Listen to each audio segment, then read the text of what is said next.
जिल्हा नव्हे, महाराष्ट्र नव्हे तर देशांतर्गत देशाबाहेर सुद्धा या संगीताने महाराष्ट्र संपन्न आणि समृद्ध झालेला फक्त कलावंतच नव्हे, सेवक आहेत, अनेक साहित्यिक आहेत, अभिनेते आहेत आणि या सर्वांनी आपापल्या परीने करत असताना, नाट्य पंढरीचं नाव सांगत असताना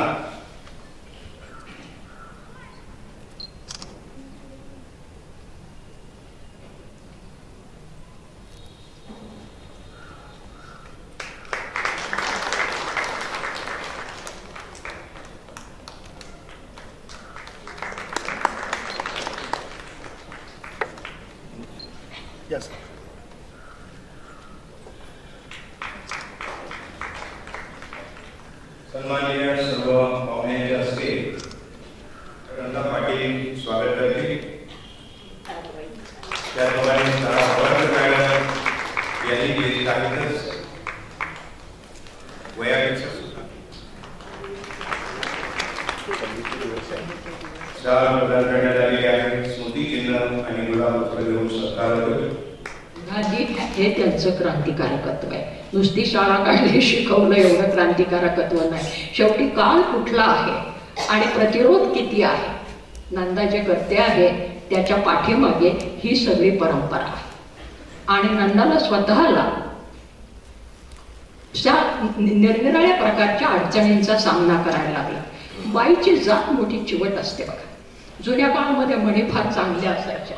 बाईची जात हरळीसारखी, उन्हाळ्यामध्ये मरून गेली असं वाटेल, पण 4 पावसाचे थेंब पडले की हिरवळ फुटायला लागते, किंवा ती निवडुंगासारखी असते, कुठं पण टाका लगेच तिला फांद्या फुटायला सुरुवात होते.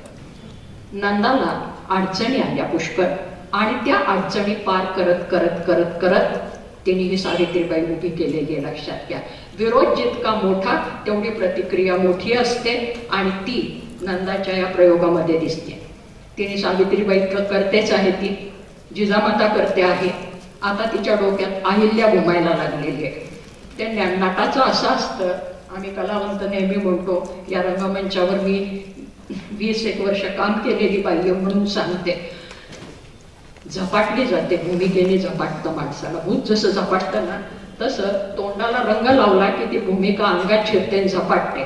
तसं त्याने तिचं अभिनंदन तर करायलाच पाहिजे. तिच्या अभिनयाचं, तिच्या कष्टाचं जोरदार टाळ्या. एक पात्री कार्यक्रमाच्या निमित्तानं त्या ठिकाणी उपस्थित असलेले एक थोर विचारवंत साहित्यिक, ज्यांचं नाव आपण रेडिओवरती नेहमी ऐकतो, त्या प्रमुख पाहुण्या आदरणीय तारा बाबाजी, ज्यांचे विचार आपण या ठिकाणी ऐकले, त्यांचे सहकारी मित्र आदरणीय पवारजी, सावित्रीबाई फुले कुटुंबातले या ठिकाणी उपस्थित असलेले सर्वच मान्यवर, सावित्रीबाईंना बघायला ऐकायला उत्सुक असलेले या ठिकाणी उपस्थित असलेले सर्व प्रेक्षक, पत्रकार बंधू आणि वगैरे. सावित्रीबाई दर्शनाला यायला तयार झालेले आहेत. आम्ही इथं भाषण करत नसतो तेव्हा मी माझं भाषण जास्त न लांबवता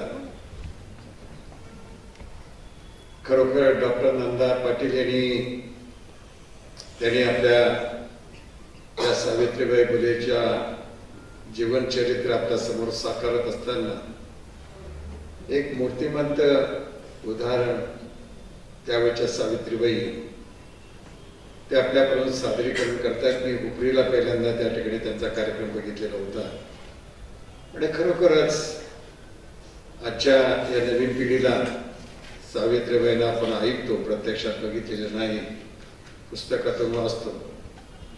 त्यावेळेला स्त्री शिक्षणाच्या बाबतीमध्ये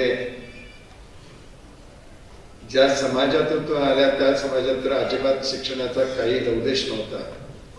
आणि अशा परिस्थितीमध्ये डॉक्टर महात्मा फुलेंनी त्या ठिकाणी आपल्या पत्नीला शिकवलं आणि स्त्री शिक्षणाची चळवळ हातामध्ये घेऊन सावित्रीबाईंना शिकवलं. आणि त्या काळामध्ये शिकत असताना त्यांच्या समोर जे अनुभव आले ती इथं असलेल्या प्रात्यक्षिकाच्या रूपानं डॉक्टर नंदा पाटील आपल्या समोर या ठिकाणी सादरीकरण करणार आहे. त्याने जिजाऊंच्या बाबतीमध्ये तीच भूमिका साकारून या ठिकाणी सादरीकरण करण्याचा प्रयत्न त्यांचा चालू आहे. मी अजून बघितलेलं नाही, पण त्यांचा प्रयत्न आहे. पण सावित्रीबाई फुलेंच्या बाबतीमध्ये संबंध महाराष्ट्रामध्ये अनेक ठिकाणी त्यांनी प्रयोग केलेले आहेत. आपणही ते सगळेजण बघायला उत्सुक आहे. मुद्दाम त्या माझ्याकडे आलेल्या होत्या, आमंत्रित केलेल्या होत्या. मी त्यांना म्हटलं, पत्रिका काढणार असतं तर नाव तेवढं घालू नका, कारण आम्ही राजकारणी मंडळी कुठं काय जातो काय पत्ता नाही, आणि राजकारणातले लोक नावं घालतात आणि प्रत्यक्ष येत नाहीत असंही अपवाद माझ्याकडे नव्हतं. मी नाव नसेल तरी सुद्धा मी असेल तर जरूर येतो, तुम्ही काही त्याची काळजी करू नका. योगायोगाने मला जरा सवड होती, मी त्यांना त्यांच्या सादरीकरणाला शुभेच्छा देतो. भविष्यामध्ये असंच समाज जागृतीचं अलीकडच्या काळामध्ये मुलांच्या पेक्षा मुली शिकायला लागले, ग्रॅज्युएट व्हायला लागले, निऱ्या ठिकाणी निघा त्यांच्या कर्तृत्वाला वाव मिळालेला आहे. पण ज्या काळामध्ये सावित्रीबाई फुले घडल्या त्यावेळेचा काळ जर जुना आठवला तर त्या स्त्रियांच्याकडे बघण्याचा दृष्टिकोन आणि ज्या समाजातून तू पुढे आला त्या सगळ्यांचा विचार जर केला तर अत्यंत महत्वाचा काळ आजच्या समाजामध्ये त्याच्या पद्धतीने जागृती निर्माण करणं, सावित्रीबाई फुलेंच्या माध्यमातून त्यावेळेच्या काळाचं चित्र निर्माण करणं हे डॉक्टर नंदाबाई पाटलांनी अत्यंत चांगल्या तऱ्हेने केलेलं आहे. त्यांना शुभेच्छा देतो आणि कार्यक्रमाला त्यांनी सुरुवात करावी असे मी